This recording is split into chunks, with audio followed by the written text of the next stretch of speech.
Привет! После теракта в Крокус-Сити-Холл, который произошел 22 марта, спецслужбы РФ молниеносно начали публично отрабатывать версию об украинском следе. Несмотря на ее оторванность от реальности, особенно на фоне официального взятия на себя ответственности за теракт со стороны ИГИЛ, версия Москвы о причастности Украины к стрельбе, как и о том, что террористы направлялись в сторону украинской границы, где у них якобы было подготовлено окно. После заявления союзников Кремля из Минска версия начала выглядеть еще более фантастически. Так, посол Беларуси в РФ Дмитрий Крутой заявил, что белорусские спецслужбы помогали России выполнить задачу не дать уйти подозреваемым в теракте. Цитата. «Основной задачей прошедшей ночью было не дать террористам уйти через нашу общую границу. Такую братскую помощь, наверное, не очень радостно оценили в Кремле, поскольку граждан Таджикистана, которых обвинили в теракте, и так нелегко было притянуть за уши к Украине. А теперь еще и оказалось, что стрелки пытались скрыться на территории Беларуси. Видимо, Лукашенко не смог удержаться, чтобы не притереться к очередному громкому событию и показать собственную значимость. Так сказать, союзник не подвел. Правда, в следующий раз будут, наверное, просить заткнуться до особого распоряжения. При этом россияне и сами не смогли быстро разобраться, что и как озвучивать публично. В первых отчетах Россми о поимке подозреваемых сообщалось, что операция происходила в поселке Теплый Брянской области, который расположен в нескольких километрах с Белоруссией и более чем в 50 километрах от границы страны-агрессора с Украиной. В последующих сообщениях речь шла уже о деревне Хацунь в Брянской области, которая расположена более чем в 100 километрах как от белорусской, так и украинской границ. Кремль, конечно же, все равно продолжил с помощью своих кровавых медиа продвигать идею, что за терактом в Подмосковье стоит Киев, а Россия в очередной раз оказалась жертвой мирового терроризма, а не страной-оккупантом, напавшей на Украину. Но теперь даже для значительной части граждан РФ, которые научились верить во все, что попало, появилось слишком много нестыковок.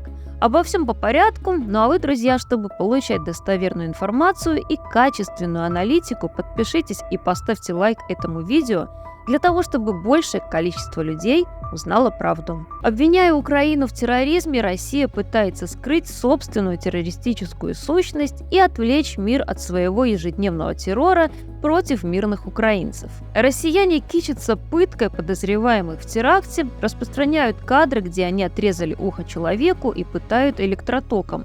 Зверства россиян не отличаются от зверств террористов.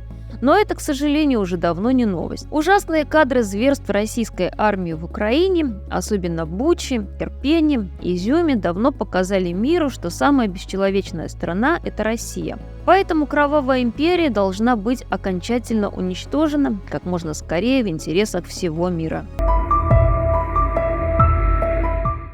Новоизбранный президент России Путин получил сокрушительный удар по своей многолетней власти. В Россию пришел международный терроризм в лице одной из самых страшных и жестоких группировок ИГИЛ. Пока доблестные путинские чекисты убивали в заполярной колонии Навального и боролись с врагами российского государства на избирательных участках, заламывая руки пенсионерам и хрупким девушкам, сами основы путинской системы безопасности были показательно атакованы и подорваны. Многолетняя в кавычках борьба с ИГИЛ путинской хунты, приведшая к грандиозному разбазариванию российского военного бюджета и кровавой гражданской войне в Сирии, продемонстрировала, что российские власти не только не победили экстремистскую группировку, но и позволили ей прорасти в постсоветских странах Азии и в самой России. Массированная исламизация православия, возвеличивание одиозных кавказских царьков в духе Кадырова и бездумная миграционная политика российских властей, замещающая этнических русских, не знающими русского языка и неквалифицированными мигрантами из бывших советских республик Средней Азии, привели не только к колоссальному росту бытовой преступности, но и формированию этнических банд и полноценных террористических ячеек, зачастую умело направляемых центральной кремлевской властью. Теракт в Подмосковье стал логическим продолжением геноцида собственного населения Путиным и его ФСБшным окружением. В теракте в Крокус-Сити-Холл отчетливо прослеживается сценарий, традиционно реализуемый российскими властями в период выборов. Теракты против мирного населения в российских городах и регионах, взрывы в общественном транспорте и жилых домах, кровавые нападения на учебные заведения и концертные залы – все это неотъемлемые элементы путинской избирательной кампании, его фирменный почерк кадрового офицера КГБ. Это рязанский сахар, которым власть щедро угощает безропотное население. Теракт в Подмосковье крайне выгоден Путину и его приспешникам, чтобы отвлечь внимание от катастрофических действий российской армии в Украине, масштабных фальсификаций на выборах, по некоторым данным доходящих до 20 миллионов голосов. Прекрасный способ под видом борьбы с угрозой закрутить гайки, убрать нелояльных чиновников и силовиков и окончательно запугать население. Такое уже было. 18 марта 2018 года Путин в очередной раз избирался президентом России, а уже 25 марта произошел шокировавший россиян пожар в торговом центре «Зимняя вишня» в Кемерово. 17 марта 2024 года Путин опять избрался президентом, а уже 22 марта жуткий теракт и пожар в Крокусе. Каждый раз на фоне сомнительных выборов создается новая ужасная медийная картинка, заставляющая россиян забыть о грязных политических играх власти. Однако в случае с терактом в Крокус-Сити-Холл обращает на себя внимание жестокость нападения. По сути, это была показательная, очень жестокая казнь в самом центре страны, столицы. Очевидно, что силовые ведомства, которые любит стравливать Путин, не договорились между собой, и события вышли из-под контроля. Об этом свидетельствует множество нестыковок в картине произошедшего, начиная от якобы отсутствия охраны и заканчивая характером проверки посетителей.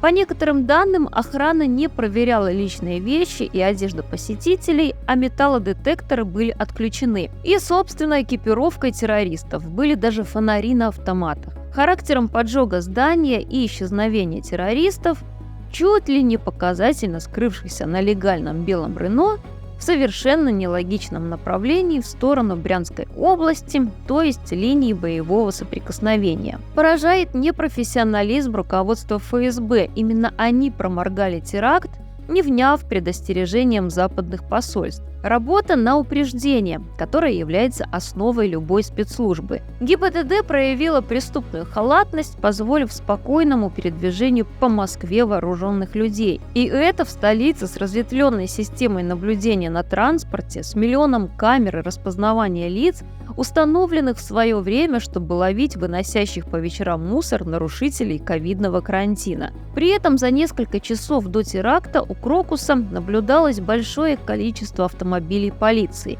В момент же нападения никаких полицейских в районе концертного зала не было видно вообще. Очевидно, что отставка руководителей этих и других силовых ведомств – лишь малая плата за ужасные последствия теракта. Для самого Путина вынужденные отставки силовиков могут быть весьма болезненными. Ведь многие годы именно эти кадры обеспечивали ему надежный тыл. Возможно, нестыковки в организации теракта – результат вечного российского авось. А возможно, продуманное решение неких сил, стремящихся оттеснить Путина от власти. Тот же Кадыров, например, имеет весьма неоднозначные отношения с полевыми командирами и арабскими шейхами. Оказывается, что власть не может защитить не только приграничье, не только предприятия критической инфраструктуры в регионах, но и саму столицу и ее жителей, о благополучии которых Путин так пекся в предвыборных выступлениях. Огромная армия репрессивного аппарата оказалась совершенно не подготовлена к встрече с горсткой вооруженных и хорошо мотивированных террористов. ФСБ, МВД и прочие силовые структуры огромной численности в полном составе, с оружием и в бронежилетах, которые сутки ищут или делают вид, что ищут иголку в стоге сена, лица азиатской и кавказской внешности в огромной стране.